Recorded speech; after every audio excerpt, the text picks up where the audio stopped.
नमस्कार। प्रादेशिक समाचार के साथ मैं पूनम किरकट्टा। पहले मुख्य समाचार।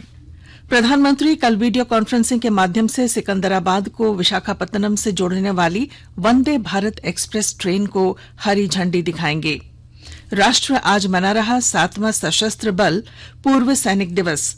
रक्षा मंत्री ने कहा, देश के सामाजिक आर्थिक विकास में सैन्य शक्ति का बड़ा योगदान।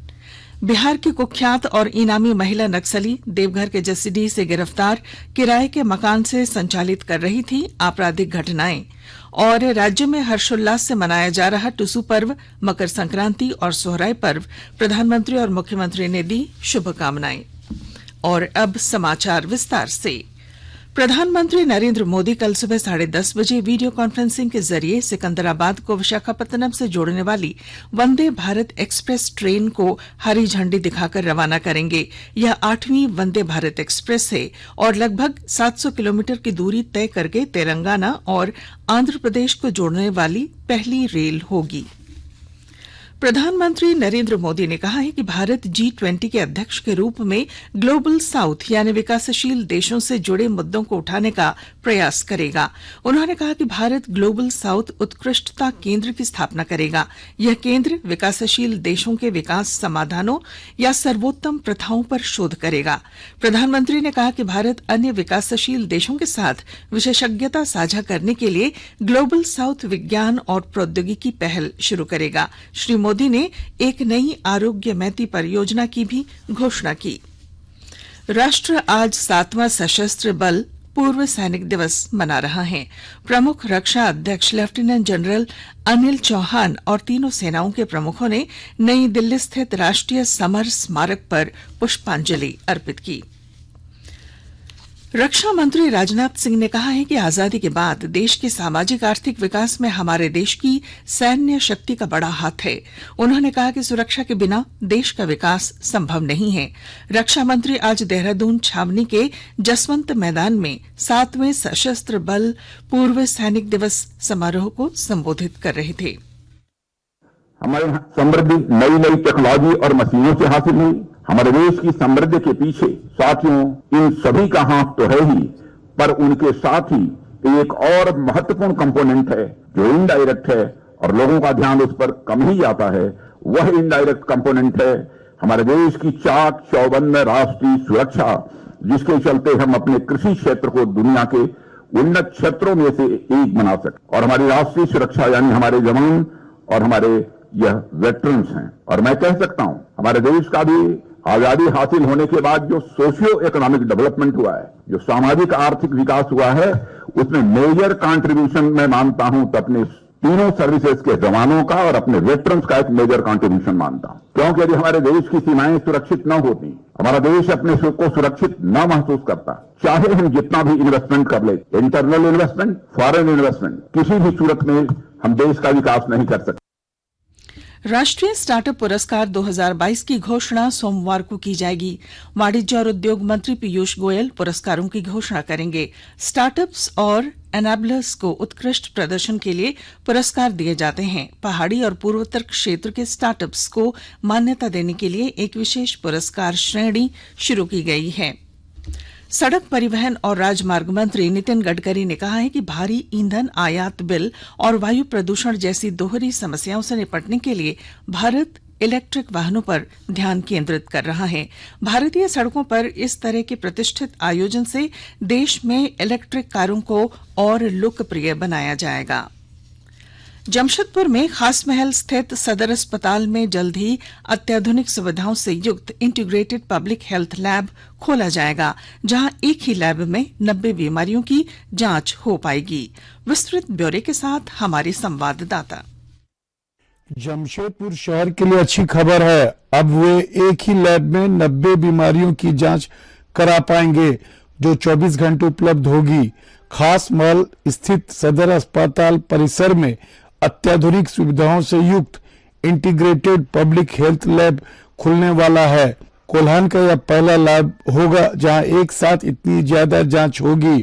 पूर्वी सिंहभूम जिले के सिविल सर्जन डॉक्टर जुझारू माझी ने बताया कि अस्पताल में सभी प्रकार की जांच एक ही जगह पर हो सके, मरीजों को जांच के लिए भटकना नहीं पड़े, इसे देखते हुए इंटीग्रेटेड पब्लिक हेल्थ लैब की स्थापना की जा रही है। डॉक्टर राजेश कुमार लालदास, आकाशवाणी समाचार, जमशेदपुर। आकाशवाणी के ताजा तरीन समाचारों के लिए आप हमारी वेबसाइट newsonair.com पर लॉग ऑन कर सकते हैं। ताजा समाचार Twitter handle @AIR news alerts और Facebook page all India radio news पर भी उपलब्ध है। आप प्रादेशिक समाचार एकांश के ट्विटर हैंडल @AIR news_रांची और फेसबुक, इंस्टाग्राम पेज तथा YouTube channel AIR news Ranchi पर भी हमारे बुलेटिन सुन सकते हैं। प्रादेशिक समाचार आप आकाशवाणी रांची से सुन रहे हैं। बिहार की कुख्यात और इनामी महिला नक्सली रेणुका को जसीडीह के चपरिया से गिरफ्तार किया गया है। जसीडीह पुलिस की मदद से गिरफ्तार करने के बाद बिहार पुलिस कल उसे अपने साथ लेकर गई। पुलिस अधीक्षक सुभाष चंद्र जाट ने इसकी पुष्टि करते हुए कहा है कि केस अनुसंधान के दौरान 2 दिन पूर्व कोरियासा बासमता में हुई हत्या में गिरफ्तार महिला नक्सली के सदस्यों का हाथ होने के साक्ष्य मिले हैं। गिरफ्तार महिला बिहार के कुख्यात नक्सली संगठन की सदस्य है और किराए के मकान में रहकर आपराधिक गतिविधियां चला रही थी। विश्व स्वास्थ्य संगठन WHO ने दक्षिण पूर्व एशिया के सभी देशों से खसरे पर नियंत्रण पाने के लिए तत्काल और त्वरित उपाय करने को कहा है। पिछले 2 वर्षों में 90 लाख बच्चों का टीकाकरण नहीं होने के कारण इस बीमारी का खतरा बढ़ गया है। दुमका जिले में पर्यटन की संभावनाओं को देखते हुए जिला प्रशासन जनप्रतिनिधियों के सहयोग और प्रस्ताव पर लगातार काम कर रहा है। जिले के ऐसे 52 स्थानों पर आधारभूत संरचना के विकास और पर्यटकों की सुविधाओं के विस्तार की परिकल्पना तैयार की गई है और इस पर आधारित प्रस्ताव पर्यटन विभाग को भेजा गया है। विस्तृत ब्यौरे के साथ हमारे संवाददाता। दुमका जिले में पर्यटन की संभावनाओं को देखते हुए जिला प्रशासन जनप्रतिनिधियों के सुझाव और प्रस्ताव पर लगातार आगे बढ़ रहा है। जिले में ऐसे 52 स्थानों पर आधारभूत संरचना के विकास और पर्यटकीय सुविधाओं के विस्तार की परिकल्पना तैयार की गई है। यह प्रस्ताव पर्यटन विभाग को भेजा गया है। इन स्थानों में कई ऐसे स्थल हैं जिनका पर्यटन के मानचित्र पर कोई स्थान तो नहीं है, लेकिन इनकी महत्ता और विशेषता को स्थापित कर इन्हें प्रचारित किया गया तो निश्चित रूप से पर्यटन के क्षेत्र में दुमका को एक नई पहचान मिलेगी। इसके अलावा शिकारीपाड़ा के पंचवाहिनी में कलात्मक पत्थर और प्रतिमा तथा शिलालेखों के संग्रह और संरक्षण का प्रस्ताव भी दिया गया है। RK नीरद, आकाशवाणी समाचार, दुमका। राज्य में आज टुसु पर्व, सोहराय और मकर संक्रांति का त्योहार हर्षोल्लास के साथ मनाया जा रहा है। प्रधानमंत्री नरेंद्र मोदी और मुख्यमंत्री हेमंत सोरेन ने लोगों को शुभकामनाएं दी हैं। प्रधानमंत्री ने कहा कि वे सभी के जीवन में बेहतर स्वास्थ्य और खुशियों की कामना करते हैं।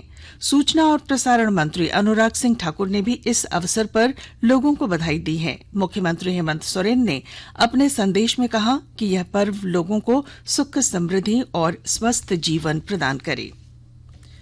नेतरहाट घूमने जा रहे रांची के छात्रों की कार खाई में गिरने से 2 छात्रों की मौत हो गई, जबकि 4 अन्य घायल हुए हैं।